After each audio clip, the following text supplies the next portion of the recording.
It's 4 o'clock in Los Angeles. It's 6 o'clock in Chicago. And it's 7 p.m. in the Big Apple. Hello, everybody.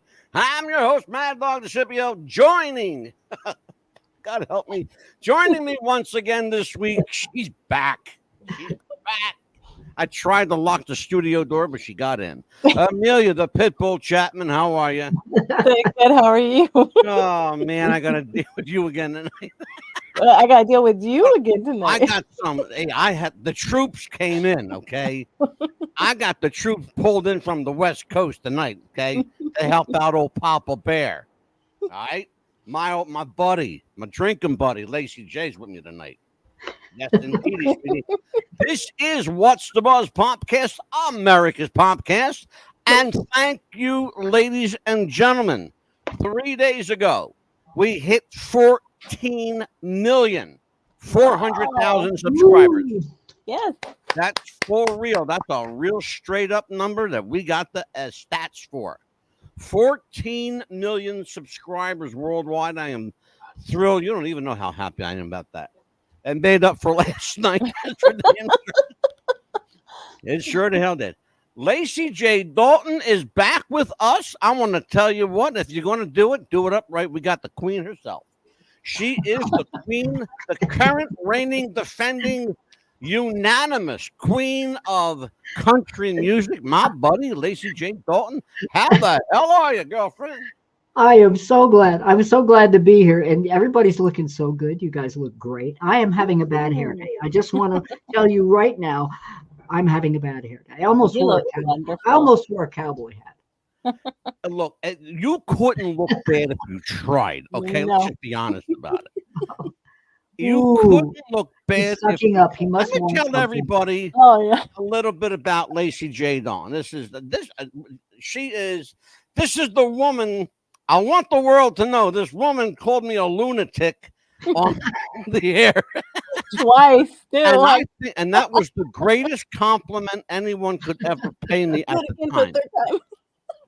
Now I'm a fat shit lunatic. Let's get it right. Lacy J Dalton is best known for her gritty, powerful vocals, keen sense of storytelling, and holding a listener's attention with hypnotic lyric and intuitive musicality.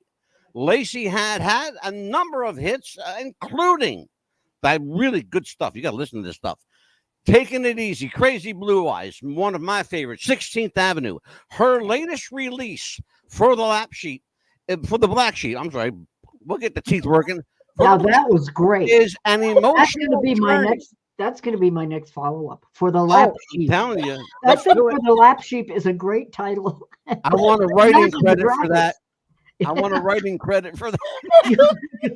I couldn't let it go by. For the lap I've been sheep. waiting for a I'm writing gonna say credit that for now. years. Her latest release for the Black Sheep is an emotional journey into unexplored territory for Lacy J Dalton. The outlaw country legend delivers a deeply reflective collection of songs that pulsates a powerful message of unity, empathy, and universal kindness. More importantly, it gives the message to love thyself first. Ladies and gentlemen, my friend, the legend, Lacy J Dalton. How you doing, Anthony? I just couldn't. My head is swelling, but thank you. What a beautiful introduction. Thank you. Well, look, we have to do this right. Amelia, Yes. let's do this right, okay? Let's do it Here we right. go. Yes. There you go. It's enough of that. There we go. So what I needed this today. Look at this hair. It just decided to just die. And I just went, okay, great. We have a Zoom thing. And, we got to look like we did our hair with a leg beater. Wonderful. You look wonderful. You couldn't look bad if you wanted to. I know, right? Wake up in the morning with this face and try to do something with this shit. Okay, come on. Okay, that's having a bad hair day. I want to get right into this because you heard me say that this album is different. It is a departure musically. It's a departure emotionally for you. I heard, and I learned. I want to tell you what. Forget about what I heard. Let me tell you what I learned, because I've been listening to music for a very, very long time, 65 years now. And I will say that I've heard people depart from their particular style, and veer away from it just to be different. Sometimes your audience wants something a little different. This was a surprise because I learned through this music who Lacy J Dalton is. More importantly, I learned who Jill is. That's important. And I want people to know that behind the showbiz personality, there's a real person that is nothing like Lacy J Dalton. And I want people. Is that true? You think you really feel that? I do. I feel it. I felt it. I heard it. And it came through loud and clear through your lyric. This is very different for you, Lace. Very, very different. It was when you can make Amelia the Pitbull Chapman cry. Oh, Amelia. You want to tell her that story, how you bawled your eyes out listening to For the Black Sheep? And that was just the one song. I really, really cried on the other ones. I was like, oh, are you okay? I was like, yeah, I'm just listening to an album. It's okay. Well, I thought for me, it was Devil by a Different Name for sure. A song that actually prompted a series of questioning tonight. Mhm. We spoke about it before we went on the air, but an outlaw after all. We're going to talk about the whole outlaw thing in music.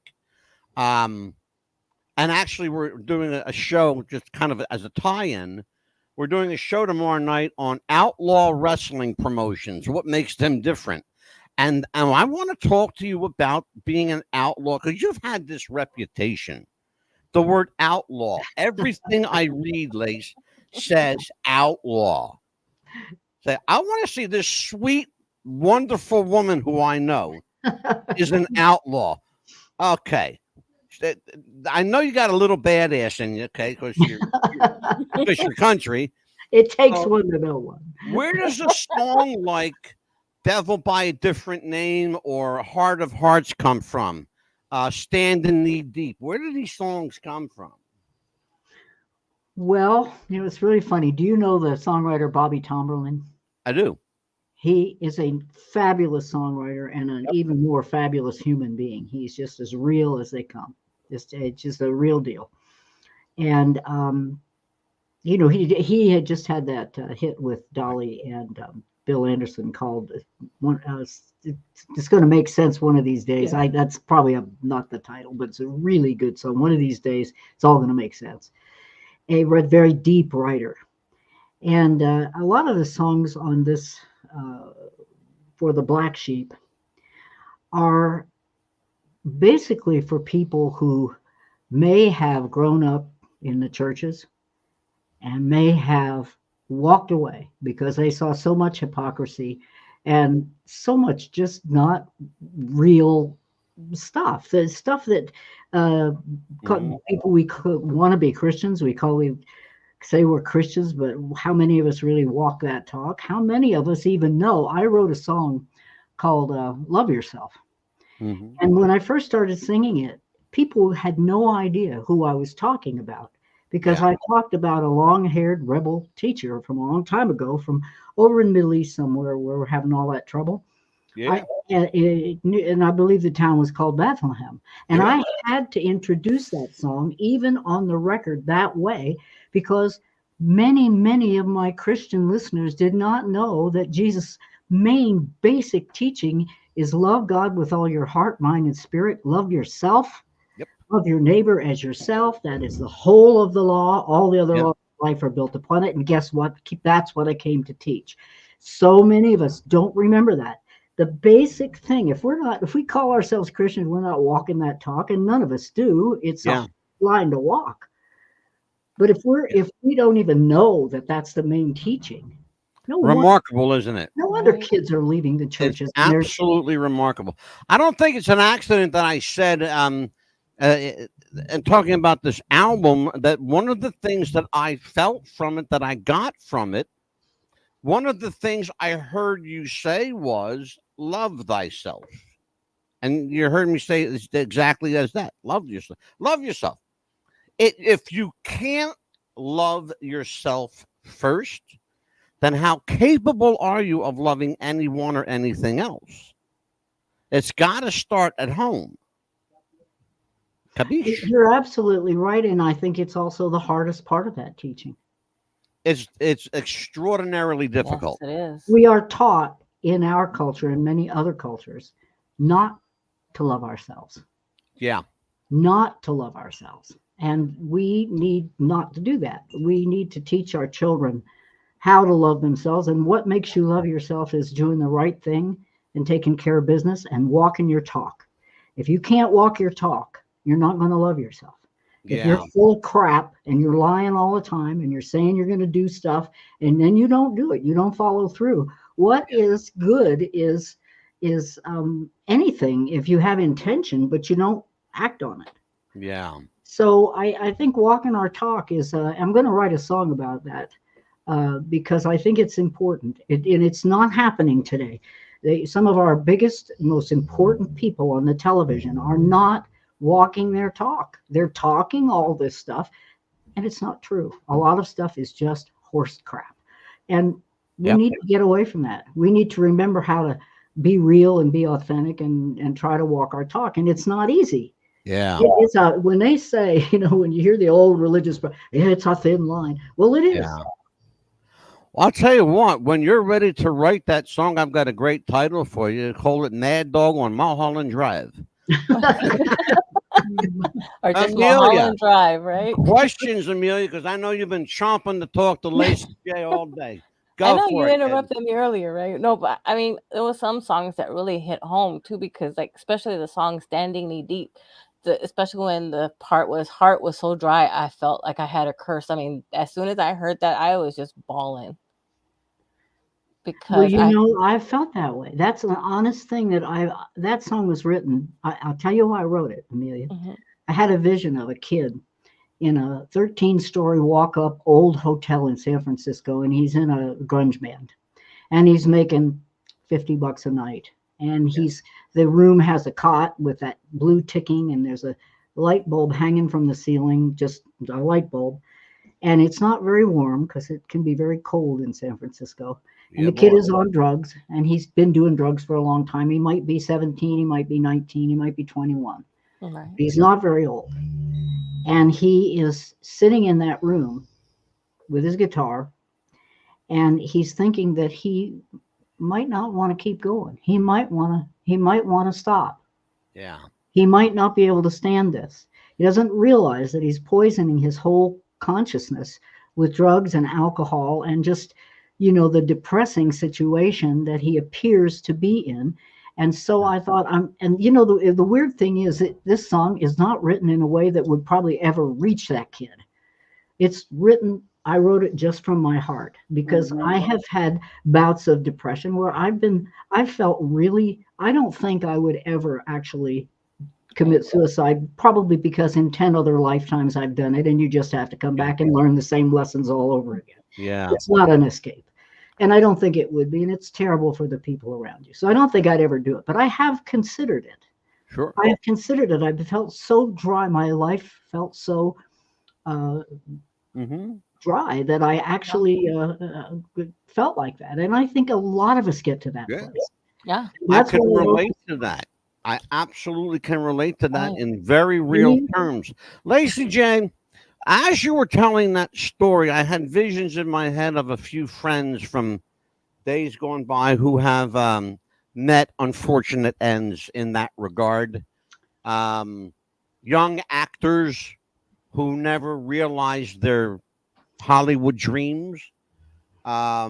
Actors who did realize their Hollywood dreams and realized that it was more the nightmare than the dream. And I could tell you stories like this all night long. When you wrote that particular piece, or you were involved in that particular piece emotionally, did any semblance of celebrity rise up in that song? And if so, in what context? Well, it had nothing to do with my celebrity at all. It had to do with thinking about, you know, a lot of young rock and rollers who took their own lives. A lot of That's where I'm going with that. Yeah. Mhm. Yeah, Go I ahead. mean, a celebrity is a rough thing for people, and particularly if you just are young and you think you should have already gotten where it was you thought you were Oh going, boy. and Yeah. you're frustrated and you Yeah. don't have any money, and if you're a musician, you never have to buy drugs. They give every place you go, drug dealers are like Everywhere. butterfly collectors. They Everywhere. like to give musicians, young musicians and older musicians and stars, they love to give you drugs because they want to be part of success. They want to be part of something important. They want to be part of something bigger than they are. And you know, but which a lot of them really are like butterfly collectors. So you don't have to buy drugs. Yeah. Drugs are given to you just like water, like or somebody will buy you a drink constantly. And it's very hard for a young person who's unhappy or lonely on the road Mm-hmm. to resist those things because you get tired, you're Yeah. exhausted. I mean, you got to carry your own equipment in and out of Mhm. places that are, with big steps, and you're treated pretty badly when you're just starting out. A lot of people think musicians are sort of the janitors or the hired help, and they don't Yeah. have any respect for. A lot of people don't have respect for how many hours it takes to put in to learn to play an instrument and actually perform. Yeah. So you don't feel appreciated. And I know that when a kid gets in that desperate space, I wish I'd written it in a more of a hip hop style or a grunge style or something that would reach those kids. I Mhm. didn't. I wrote a country song because, and I'm sure there are young country stars who feel like this. I'm certain of it. And I'm certain that almost everybody has had a time when Mm-hmm. they're not realizing. When I say I'm standing knee deep in the river and dying of thirst, the blessings are all around us. The very fact that we even are, that we even exist, that we can even see the world, that we can feel, that we can Yeah. taste and touch, the very thing, the very idea of just being is a pretty amazing thing in the face of eternity. It's a pretty Sure. amazing thing. And we forget. And spirit, I believe, is in everything that is in all times and in all places. Yeah. You'll And not get an argument here. Right. Absolutely not. Absolutely not. Because it got to the point where I was seeing myself around that water and that bridge and saying, "Why me? Why am I here? What have I done? I've had enough. Stop. You know, and what am I doing?" And I felt like yelling at myself at that time when I was listening to the song. That was me like 2 months ago. oh, Amelia. Yeah. Well, Mm. I hope that song reached you in a It way did. that It did. supports. I was just bawling my eyes out at work, and everybody's like, "Are you okay?" I said, "Yes, it's just this song. It hit me hard." Yeah. And they were like, "You okay?" I said, "Yeah, I'll be fine." The And interesting thing that was a is good you song. could give me any number of your songs that are quote unquote country songs. Mhm, Um, I'm not mhm, going to have a hip hop song for you within hours. mm, Literally, I mean literally within hours. I got any number. I got two guys right up the street that are like more hip than hip hop. These guys are like for real banging. Um, and they're my age. They're in mhm. their 60s. You know what? Music will keep you young. It just Yes. does. Oh, I absolutely. mean, Mhm. look at some of the great. I mean, look at Mick Jagger, for heaven's sake. Wow, I BB know, Yeah, King, right? BB King, Louis Armstrong. I mean, these were not kids. yeah, Mhm. that's scary, man. That Yeah. Mick is scary. Well, the spirit doesn't age. Our Right. bodies, No. our bodies Absolutely. deteriorate at an alarming rate at a certain point. But It's funny. My wife says to me last night, this is absolutely true. My wife says to me last night, how would you feel about going to see Engelbert Humperdinck? I said, Oh, he's wow. 86 years old. He's 86 years old. He's still performing. Wow. Just sold out crowds. wow, Okay. wow. Does he still And, have he, that and he's wonderful getting voice? $200 a pop. Wow. Wow. This is crazy shit. Yeah, for real. Amelia, Yes. I stepped on your toes there. I'm gonna. I will yield the balance of my time before our commercial to you. Yes, in the Outlaw song, I love what you've done with that song too about you going into that prison and teaching that program That to those was prisoners. that was one of the most important things I've ever done in my life. It was the best job I've ever had. We went in, my musical partner Dale Panay, and I started a program in the very apparently a very notorious prison in Northern California called High Desert State Prison. I didn't find it to be so. I didn't find it to be so. We were teaching 20 to life inmates, and they hadn't had very many programs since the 80s. Wow. They were so grateful for the music program that we invented there. We started that I stayed 3.5 years after we started it. And Dale, my partner, is still there. After 10 years, he's still teaching up there. I had a song in me that I had to get out, and an album I had to do called Scarecrow. And that song is about my divorce, which was a devastating thing for me after so many years. We were together 20 years, and he was my business manager and so on. But the song "An Outlaw After All" came from being up there, being around those men who were serving 20 to life. Some of them will be my friends for the rest of my life. Really good friends. Oh, absolutely. They're just people, and most of them, almost to a person, have had just a miserable start. They've been in poverty. They've had abusive parents. They were put in foster homes and abused repeatedly through the foster care. They just, the only role models they had were the drug dealer who had all the fancy clothes and the cars and the girls and the drugs. So that was their role model. The dads families would have in poverty 3 or 4 children. The husband became overwhelmed. He would leave, and the wife is stuck there with 4 kids. She's got to go to work, and those kids are on the street. Yeah. And that's how they end up doing stuff that they do. It's the only way they know to survive. But they get over it. They get rehabilitated. We should never keep people in prison as long as we do. It's the stupidest thing I have ever seen. Working in the prison system made me realize that people can be rehabilitated. They can change. They do change. And, I watched it happen. And we had a wonderful warden at our prison, and he watched it happen. And he gave us awards and did all kinds of stuff because he saw the changes in these people. He saw people really change. I remember one guy was a real badass, and the warden came down and he looked at this guy and he said, "I never thought I would see you in a music class." And we both just cracked up. It was wonderful. We did a whole musical. We did a play. The inmates wrote it and they performed it, and they wrote all the songs. And we played for the warden and a bunch of people there. But it was a most powerful time of my life, and it taught me. I think I was kind of hard-hearted about prison before I went to work in one.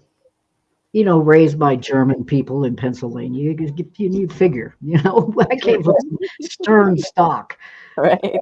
And and what I had to realize, what I am realizing through the writing of this song and talking about these songs on this record, is that our country has become rather hard-hearted. Yeah, we will talk about that, Lacy J, and that's a great segue. Boy, is that a hell of a segue. We will continue that discussion right after this word from our sponsor at Manscaped. Oh, I love it. Do you have sweaty balls? Or volleyball netty balls? It's time to make them ready balls. The Manscaped.com Lawnmower 3.0 will do the job and clean your knob with its patented no-nick head, so your head will function as desired. Enter promo code Wrestling Future for a generous 20% discount. That's enter Wrestling Future for a 20% discount. Manscaped.com and Wrestling with the Future, going balls to the walls with Manscaped.com and the Lawnmower 3.0. Your balls will thank you. And so will we.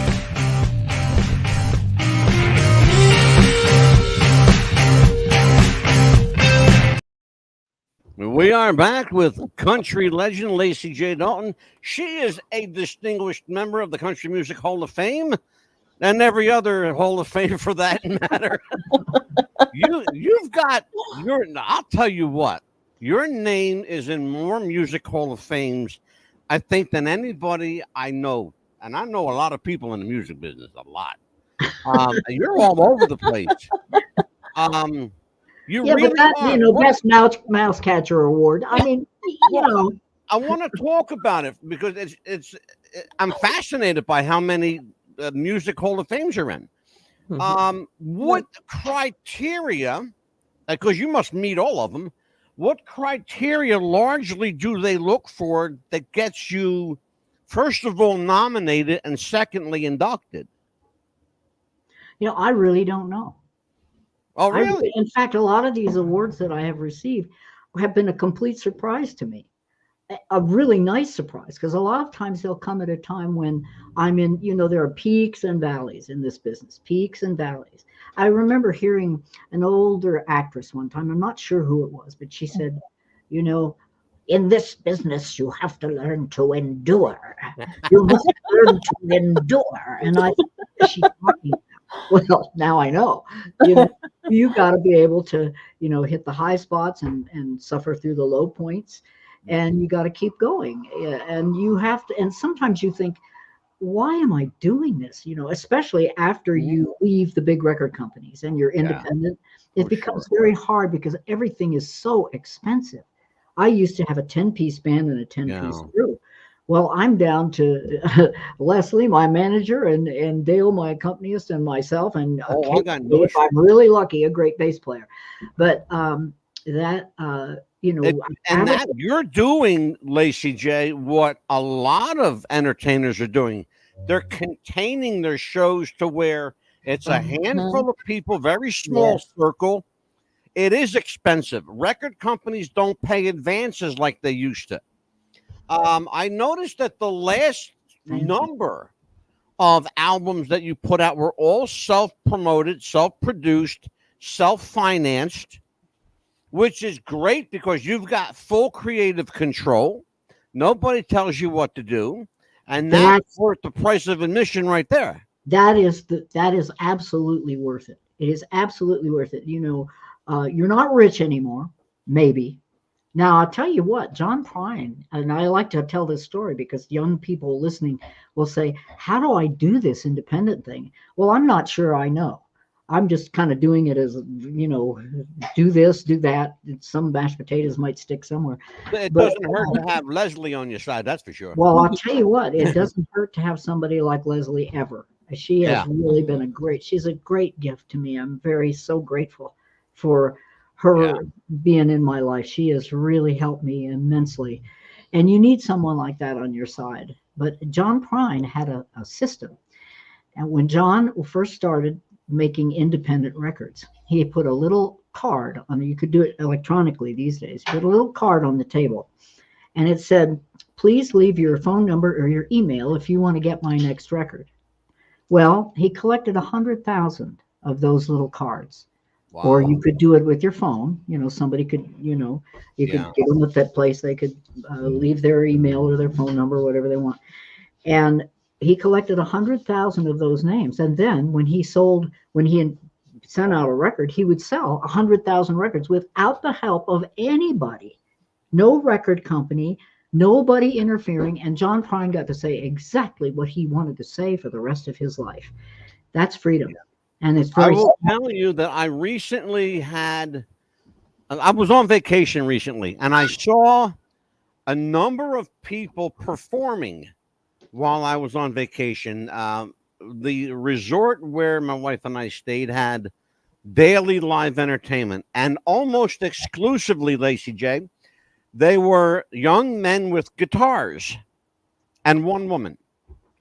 But almost every day it was a young guy with a guitar. Well, I had one of those gentlemen, the best of the crew that I saw. I had him on the show a couple of weeks ago.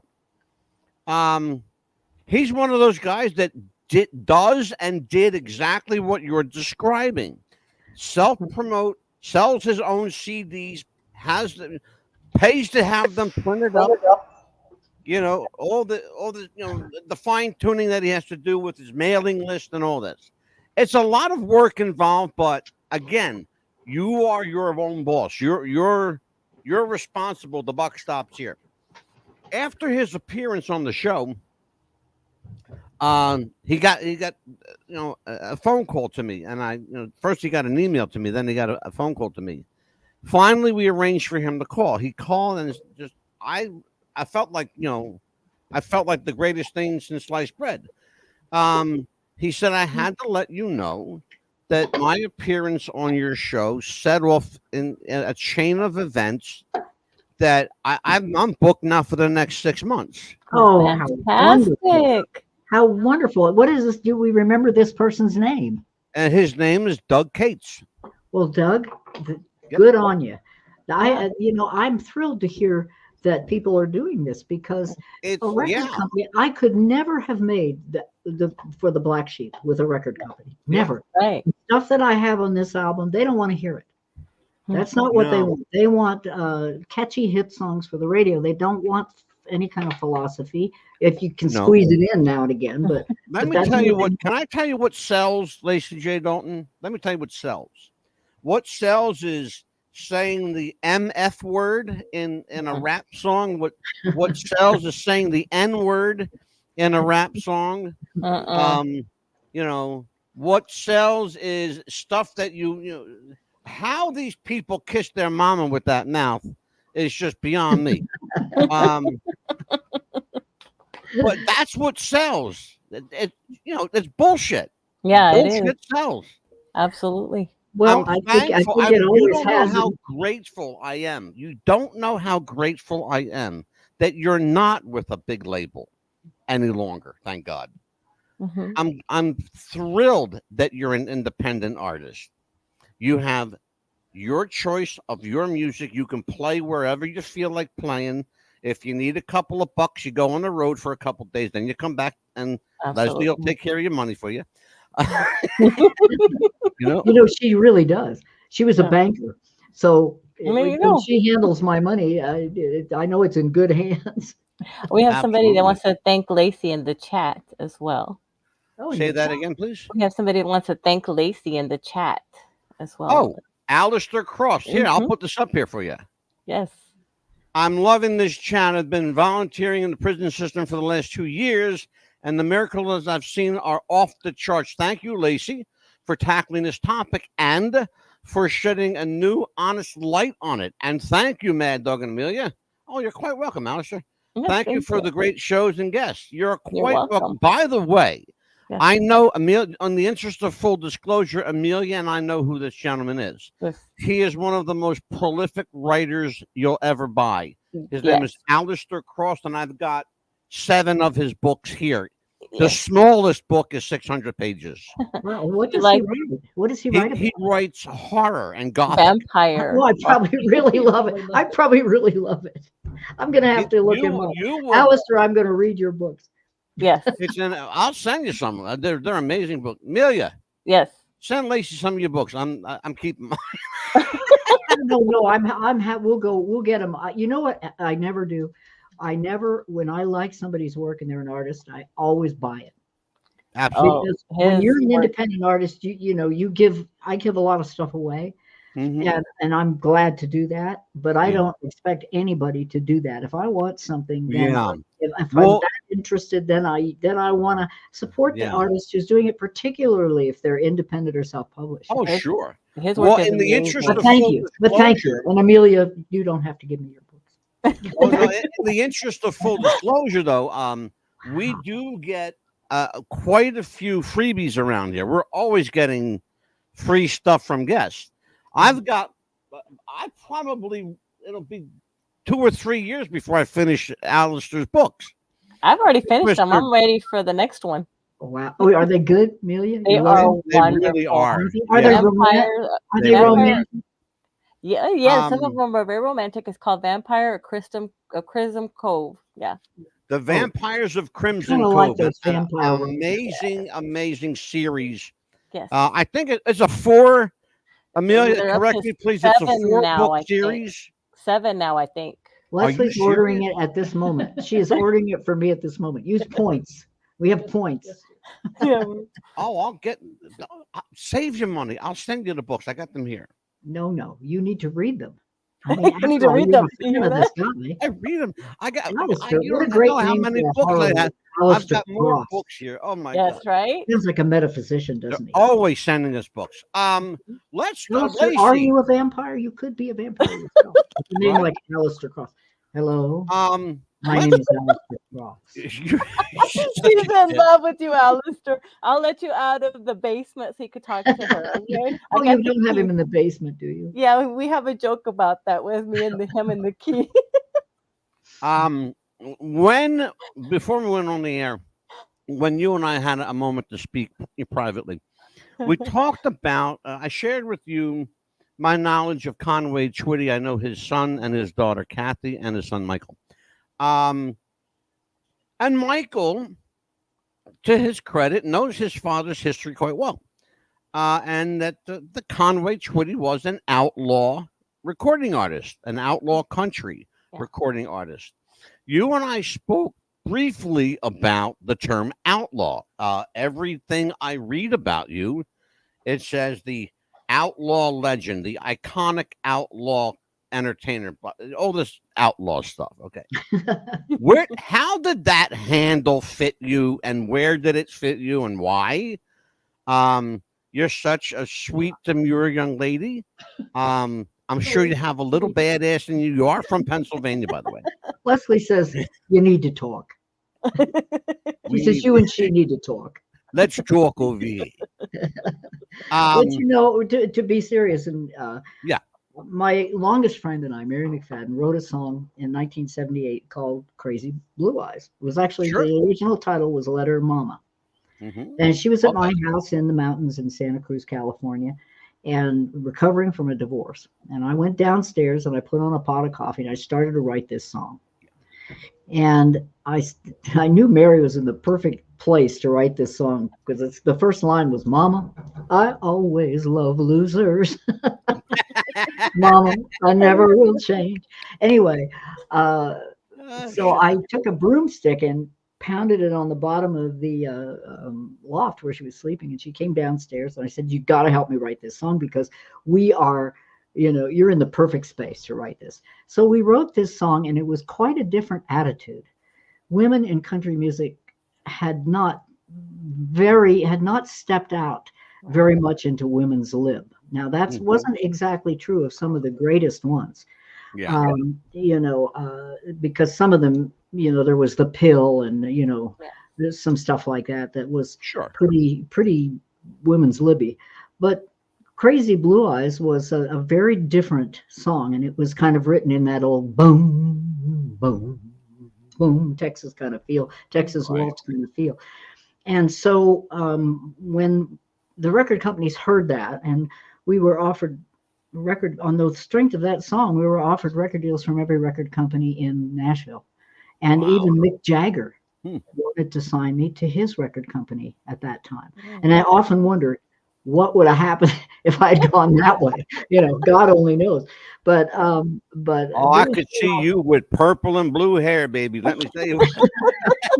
Well, anything would be an improvement. Today I'm ready to shave my head. But the bottom line is, because of that song, on the strength of that song, I was signed as an outlaw artist. And what was happening and what brought me, I was raised in a country music family, but I strayed from it because when I started writing in my own stuff and listening to other music than what I grew up with, I was listening to Bob Dylan and Joan Baez and Janis Joplin and Mick Jagger and, a lot of different things that those different styles affected the music, and they affected the way I was writing lyrics. They affected everything. And it was a little outside the box for that time in country music. And so I was signed as an outlaw artist, which worked to my total benefit because what brought me back to country music was Waylon and Willie and the boys. you know, and I got to tour for long periods of time with Willie Nelson and Merle Haggard and Hank Williams Jr. and even got to play the wife of David Allan Coe in a movie, which that I'm telling you what, that's outlaw. If those Well, of you know David Allan Coe.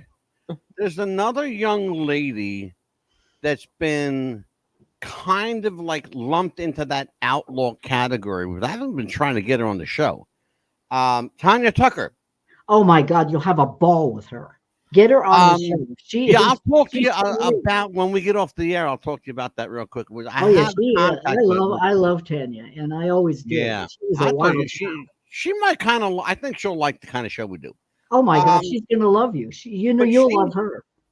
But that, see, when I think of like outlaw and rebel, you know, people like Tanya come to mind, yourself, Gretchen Wilson, people like that.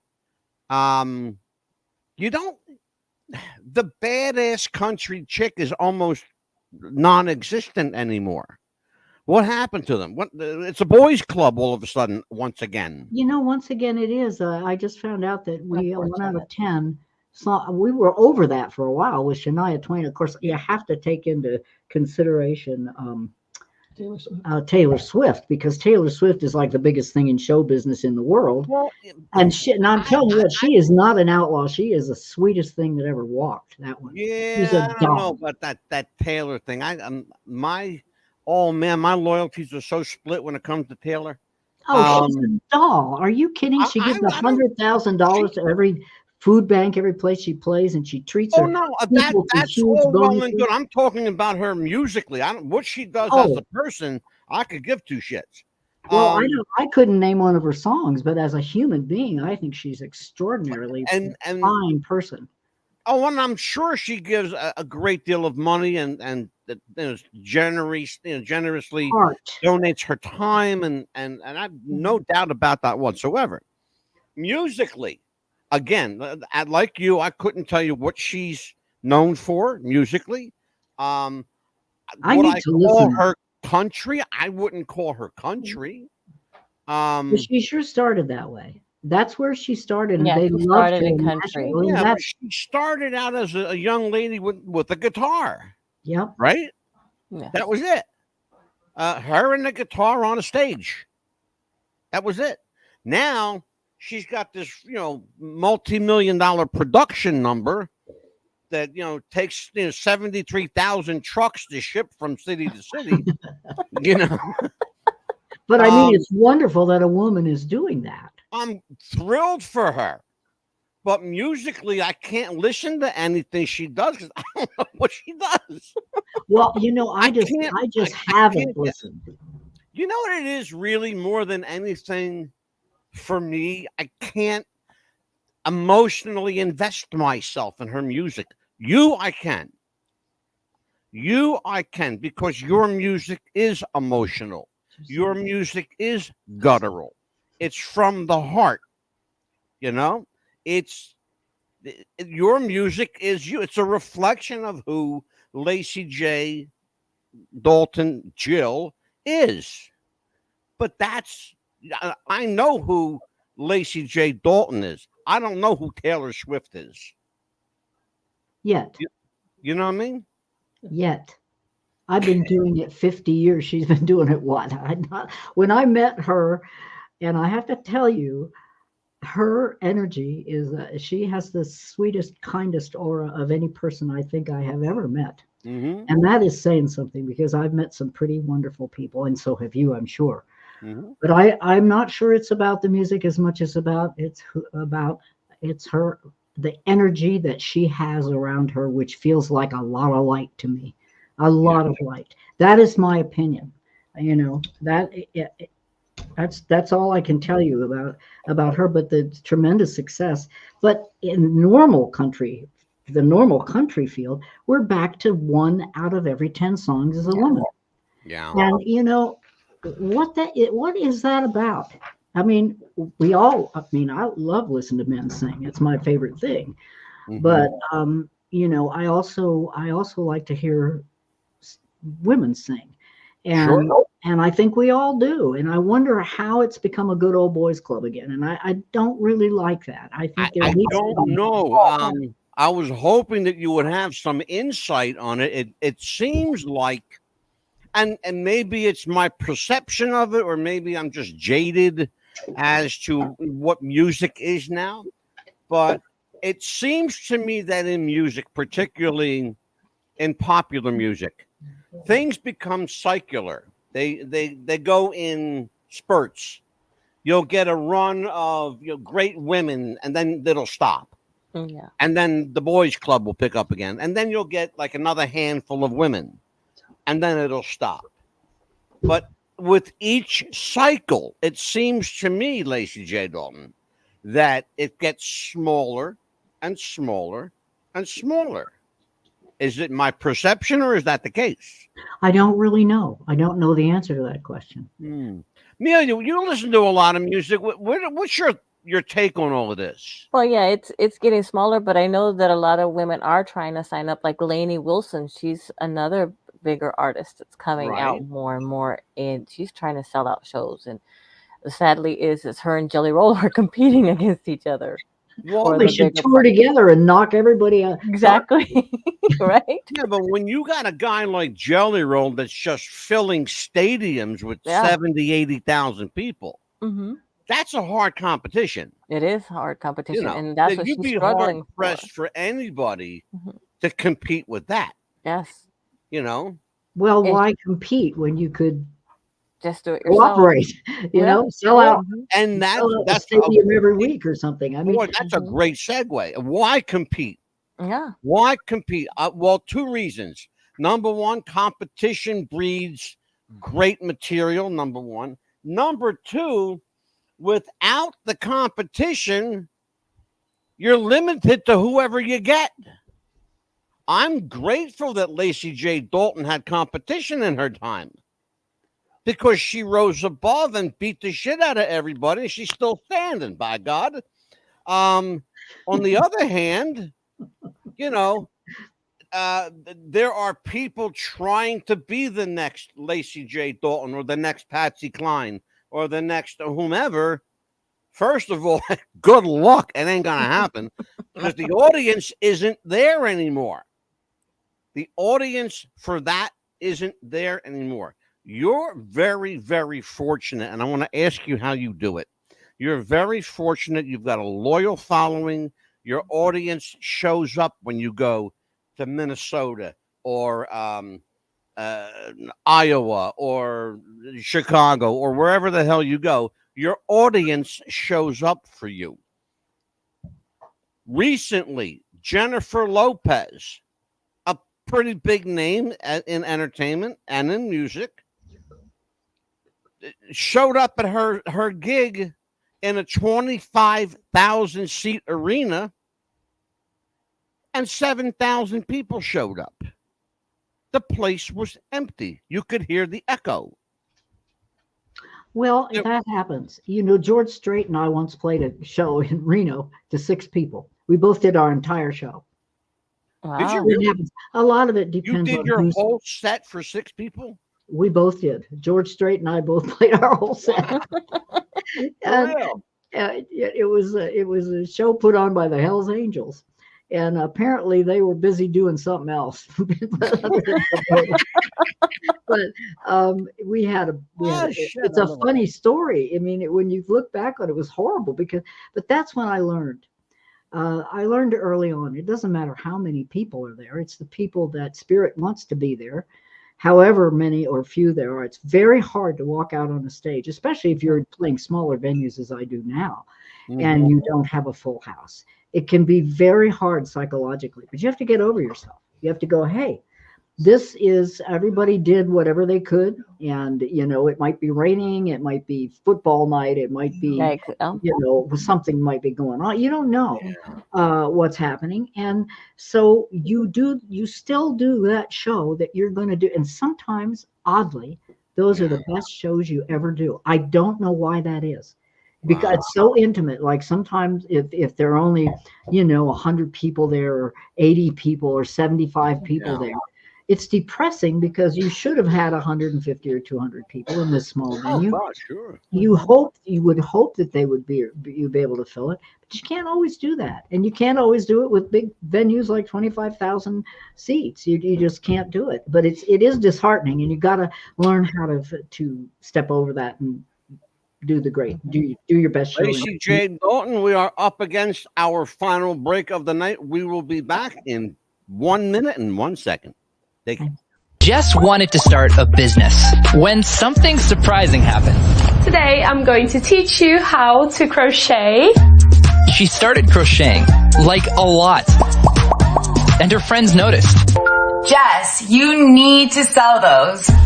So she signed up for Shopify and started building her business. Yes, I love that. And after a lot of hard work, this happened.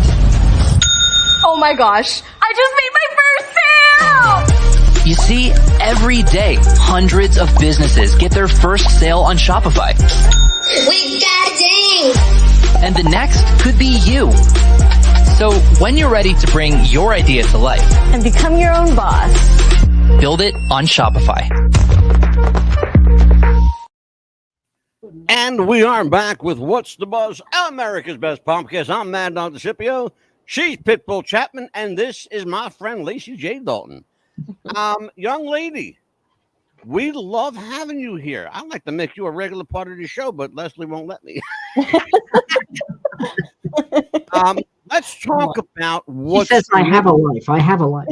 Thank you, know. Leslie, for letting her come on. I know, right? So let's Have you talk seen about. Leslie? You No, want to see Leslie? No, yes.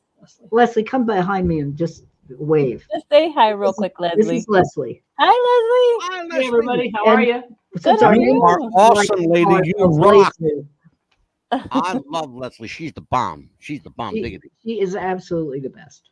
I'm telling you what. Not So everybody let's can talk say that about about what's their man. next for you. What happens next for you? Where do you go? What do you do?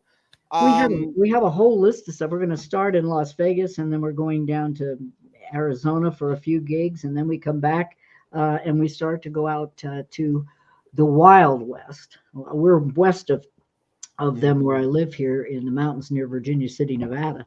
But we're going back to we're going to Cody, Wyoming, and Cheyenne, Wyoming, and Gray Bull, and Billings, Montana, and then we come back to California, to Sutter Creek, California, and Yerington, Nevada, and the Red Dog Saloon in Virginia City, and we do our Christmas shows in December. wow. And then in January we're doing I forgot to Lacy, mention. have you ever played the bikers rally up in Sturgis?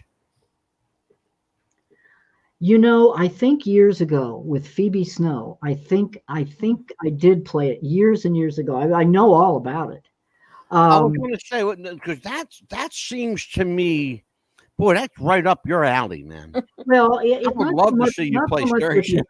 this new material is not so much like that. But when I was opening for Hank Jr., I had a big Southern rock band, and we did real outlaw Southern rock and roll. Right. And now that with the new CD is a little more concert-y, small venue-y stuff, because you need to hear the lyrics. The lyrics are very important with this particular new project.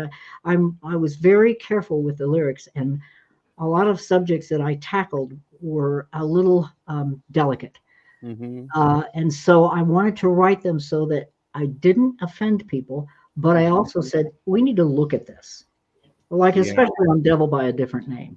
Call me gay boys, call me straight. Must we stare across this chasm filled with hate? If they say we're wrong, we should be ashamed. That's the devil. Right. That's not walking that talk. That's not loving God with all your heart, mind, and spirit, loving yourself and loving your neighbor as yourself. That's the whole of the law. It doesn't say anything about gay, straight, or trans. I have something I want to say that's very important to me right now. Absolutely. The hydrocarbons in the air are causing a lot of free estrogens and a lot of free androgens in the air. That is causing little girls to come into their estrus at 9 and 10 years old. What do you think it is doing to little boys? And I think rather than othering these people who are trans and bi and whatever they are, we need to understand a little bit more about what's going on chemically on this planet. And we need not to judge these people. We need to stop doing that. You know, we need to find out why people are feeling the way they're feeling. It's really important that we look into these things, and we're not. We just judge and hate, and other people and other people I are. have And I just hate actually done, and that issue, and I echo this for Amelia as well. Because we have tackled this issue on our show, and I think I speak for Amelia when I say we could probably give you at least a preliminary answer as to why this is happening. I think it's the fact that it's being shoved down people's throats and pushed in their faces. And I think that people now have a profound sense of resentment that they're being forced fed to deal with something that they are uncomfortable dealing with. You can either bury your head in the sand and pretend it doesn't exist, or you can, grab your balls by the hands over here, and speaking of balls, our Manscaped is my sponsor too, by the way. well, we approve, and you can. She approves. But seriously though, you can pretend it doesn't exist, or you can face it head on and have the cojones to deal with it. or look into the reasons, look into it, and instead of othering people and judging people, I do think there is an aspect of people pushing stuff down people's Here's what I've not heard. ready to hear it. I think that's a problem, and I think that. But we need to be educated. We need to know why people are feeling the way they're feeling, why they're having these feelings in the first place. Not Can just I tell you what the feelings, biggest? right? I think you just put your finger on part of it. Part of the biggest problem is nobody wants to talk about it intellectually, intelligently. You throw name calling back and forth. That's not talking. That's disparaging. Let's have a conversation. Let's talk. If someone truly believes that they're in the wrong body and it makes them feel better to live a certain way, I'm not going to judge. I'm not. That's not who I am. But if you're going to do it because everybody else is, then I got a problem with that. I got a big fucking problem with that. I'm right there with you. I agree completely. I agree. I got a big problem with that. And we addressed that on our show. We need to think outside the box, and we need to remember, particularly those of us who think we're Christians, we need to remember, love God, whatever that higher power is to you, with all your heart, mind, and spirit.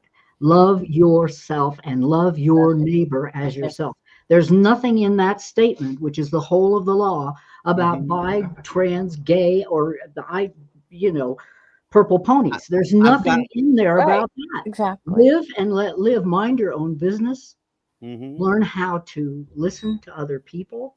Learn how to hear what the other side is saying. Listen to them. Don't just hear it. Listen. Try to learn. Try to understand. There are things we are never, ever, ever, ever going to agree on in this world. There are things that you and I probably have that we'll just never agree on.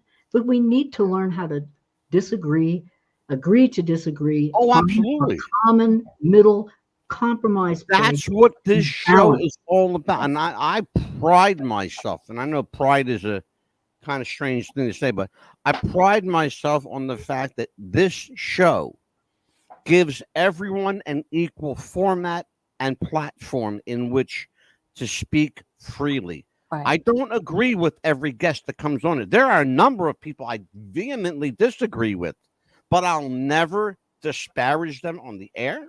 I will not do it publicly. I will not do it privately.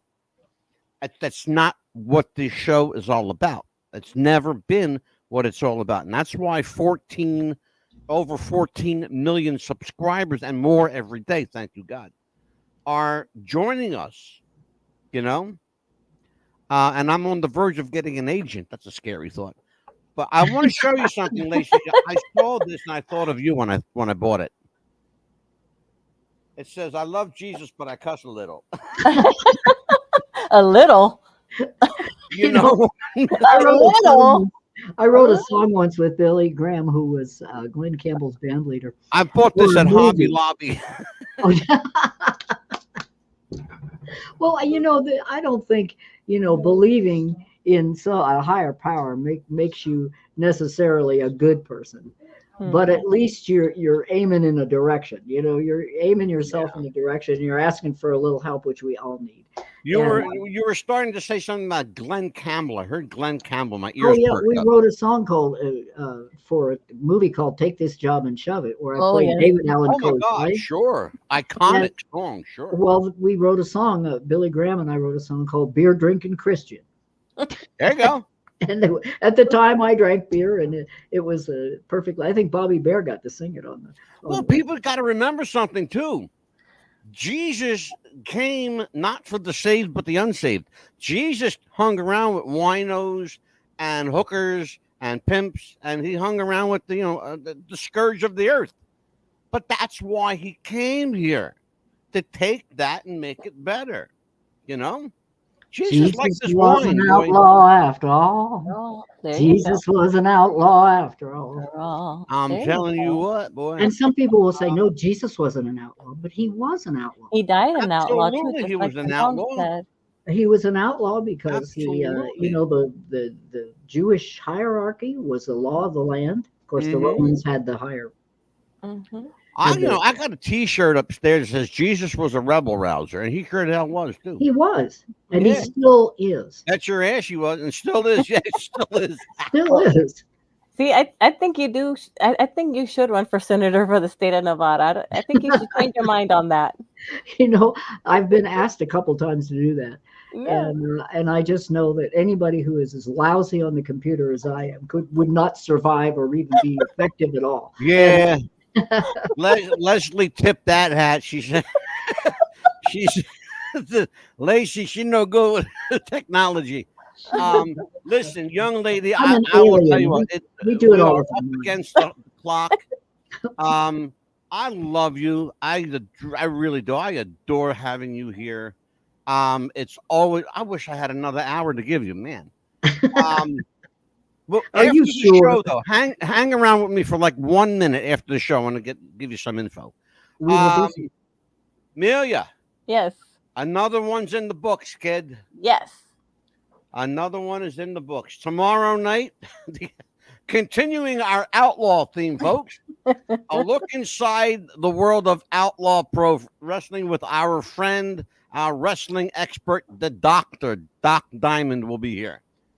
But on behalf of Amelia, the Pitbull Chapman, I'm Mad Dog Scipio saying good night to Lacy J Dalton and my friend Leslie.